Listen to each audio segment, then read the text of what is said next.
Lord of the Mysteries. Chapter 921. Politeness First. When it came to the understanding of ancient gods, Klein knew as much as many high-sequence beyonders. After all, he had the City of Silver who had continued on from the second epoch to this day behind him. The corresponding myths that were passed down the ages had left plenty of influence. Based on what he knew, Phoenix ancestor Gregrace was a so-called ancient goddess. Because of the City of Silver's creator, the ancient sun god who eventually ended up being consumed by the kings of angels dealt heavy damage to her. Eventually, she perished towards the end of the second epoch. However, her influence had yet to dissipate to this day. Signs of her existence remained because she was the founder of the underworld. City of the Dead. Unknown soul. Ancient goddess. It sounds very dangerous. Klein looked at the radio transceiver in front of him and fell silent. Tap. Tap. Tap. Another piece of illusory white paper spat out. Apart from that, I'm unsure of the rest. Great Master, I have a suggestion. Would you like to hear it? That's a nice question. Klein reined in his thoughts and nodded gently. Speak. The clacking of the radio transceiver became increasingly brisker as a new line of text quickly appeared on the illusory white paper. Regarding Caldero and City, you can ask Red Light Ire Moria. I still have to ask Red Light in the end. Klein nodded slightly and switched to asking, is there any danger if I were to remove Admiral Hell Ludwell's mask? No! A decisive answer appeared before Klein's eyes. That's good, he thought and said. Let's end it here for today. Great Master, Wise Master, in another 1 or 2 minutes, a gaze will be cast here. Your loyal and humble servant, Erodes, will await your next summoning. Goodbye. The radio transceiver began tapping without any hesitation. Another 1 or 2 minutes? Why didn't you say so earlier? Klein was alarmed as though he was seeing a countdown timer on a bomb. He hurriedly used the altar and material he had yet cleared to set up a sacrificial ritual. He then threw the radio transceiver above the gray fog. After doing all of this and confirming that there weren't any anomalies around him, Klein made Ludwell walk to the side and not face him directly as he took off the silver mask. Gloomy pale white light spewed out, but it wasn't as exaggerated in his battle between Klein and Ludwell. It only enveloped a small region like an extinguishing candle. Meanwhile, as the radio transceiver had been sent above the gray fog, the gloomy, cold feeling that had disappeared in the nearby forest appeared again. Furthermore, it had an indescribable sense of horror that struck at the heart. This reminded Klein of a cemetery and the legendary underworld. After waiting a few seconds, seeing that there weren't any additional abnormal developments, he made his other marionette, Winnerenzo, to circle to Ludwell's front and carefully observe the face that had been masked for extended periods of time. The face lacked flesh. Its skin clung tightly to his bones without any colors. It was as translucent as crystal. Beneath the crystal, transparent and indescribable shadows quickly flowed out, at times fusing with the skull, and at other times they shrank in gaps, surfacing on his teeth. Compared to the first 1 or 2 months of his transmigration, Klein would have been shocked by Admiral Hell's appearance, but now, having already seen all kinds of odd rampagers and mutated bodies, he wasn't shocked by such looks. After another round of research, Klein completely figured out Ludwell's condition. All of this stemmed from the unique traits of him being a gatekeeper. At Sequence 5, after becoming gatekeeper, Beyonders could use their bodies as cages that belonged exclusively to the underworld, allowing them to contain a certain number of souls, deceased, and natural spirits. As such, they obtained all kinds of unique powers with powerful helpers. There was no need to bring a huge undead army around in an eye-catching manner. This was the origin of many folk tales. Another purpose of a gatekeeper was an ancient role, to guard the underworld in their bodies, preventing the souls contained within from escaping, and to use them. This similarly had the symbolism of a pair of double illusory doors. And after ancient death, Phoenix ancestor Gregrace created the underworld. It was bestowing a small amount of the death pathway's authority to all gatekeepers. This made beyonders of this sequence receive an enhancement in strength.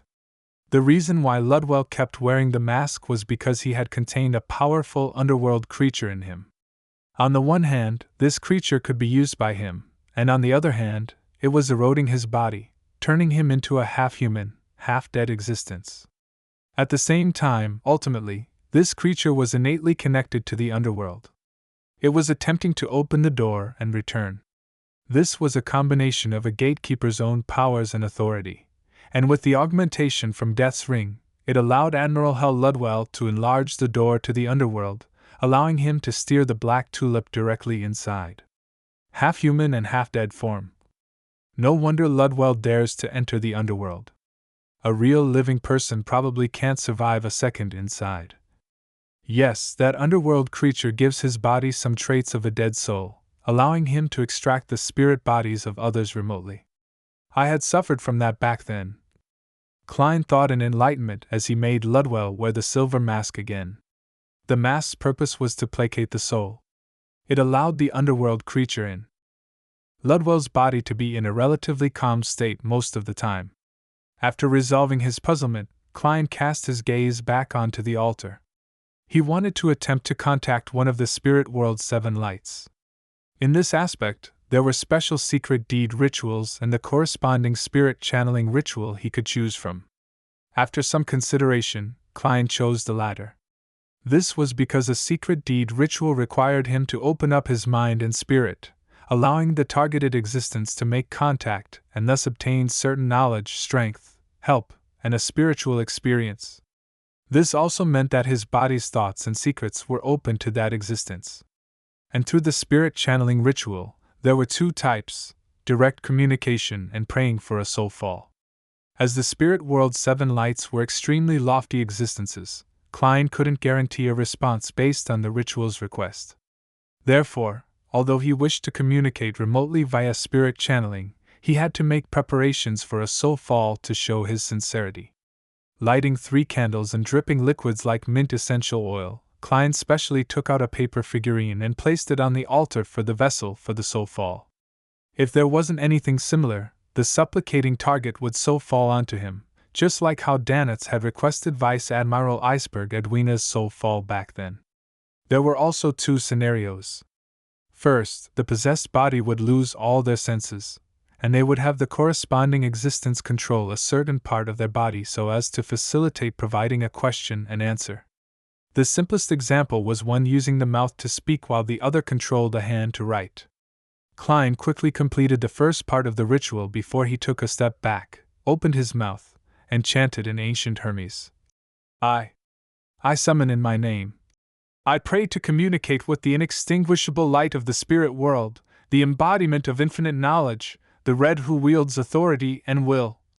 The biggest difference between this spirit channeling ritual and ordinary ones was that it couldn't be directed to deities, be it the Evernight goddess or the god of knowledge and wisdom. Their honorific names couldn't appear in the ritual or else it was bound to fail. From a mysticism angle, this meant that the spirit world's 7 lights didn't serve any deity. As the words that facilitated the communication with natural spirits were said, Klein saw the 3 flames burgeon as light splattering sounds connected together, as though a door of light was opening. The area around the altar suddenly turned silent and dark as pairs of unknown eyes looked over from different areas. A cold, gloomy air blew past. Apart from the 3 candles, all the items on the altar floated in midair. Among them, the paper figurine staggered straight as its surface was tainted with a thick, clean red that didn't look bloody at all. Greetings. As Klein recalled the description of the spirit world's 7 lights from some mysticism books, he spoke by following the correct way of interacting that he had concluded. He acted like he was facing a teacher. The bright red paper figurine's head moved slightly as it let out an illusory but stern voice. Hello there. Quite polite. Indeed, spirit channeling became a soul fall. Thankfully, I made preparations. Various thoughts flashed in Klein's mind as he earnestly and politely asked. Your Excellency Ayar Moria, I have a question I would like to ask you. You can just call me Ayar Moria. Please go ahead and ask. The paper figurine floating in midair seemed to be competing with Klein about who was more polite. I wish to get information on Caldero and City. Klein didn't change his attitude. After all, in the Foodaholic Empire, there was a proverb: nobody will find fault with extra courtesy. The bright red, nearly transparent paper figurine pondered for 2 seconds and said, Can I know your purpose? Klein didn't conceal his purpose. He frankly said, To hunt a spirit world plunderer. The paper figurine's head moved slightly. That's indeed something that can only be found in Caldero and City with ease. Elsewhere, spirit world plunderers are like a drop of water in the ocean. They are very hard to distinguish, and even I will occasionally discover them. I'm unable to lock onto them for long periods of time. A number of them are active in the core region of Caldero and City. A few are scattered in the periphery. As long as you don't attempt to go too deep inside, it's actually not too dangerous.